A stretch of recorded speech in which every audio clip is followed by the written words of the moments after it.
Man ir ideja, kas šobrīd vēl nesaistās neko ļoti zaļu, tā automātiski, bet kur es pilnīgi noteikti īstenošu. Un es zinu vēl vairākus cilvēkus, kas grib viņu īstenot. Uzlīmītes es vēlos, lai šeit. Un, sakot, mēs sadrukājam uzlīmes, kur ir brīva vieta, un mēs izplatām viņas pilsētā, un cilvēki var paši viņas līmēt. Piemēram, teikt, man slikti zīmē, kur ir kaut kāda afiša staps, un es vēlos, lai šeit ir velo novietne. Es vēlos, lai šeit ir, es nezinu, atpūtas istaba vai kafejnīca. Es vēlos, lai šeit jebkas tādā veidā cilvēki sāk just pilsētu kaut ko savu.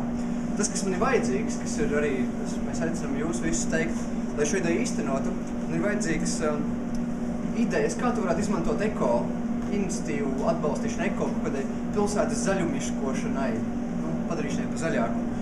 Un otra lieta, kas man ir vajadzīga, ko es varētu palīdzēt, ir idejas, kā uzsākt šo kampaņu, vai arī cilvēki, vai arī, es nezinu, padomi, kā tieši sākt tās uzlikt izplatīt, lai tas pārāk kaut ko lielu, masveidīgu, lai visu to zina Rīgā.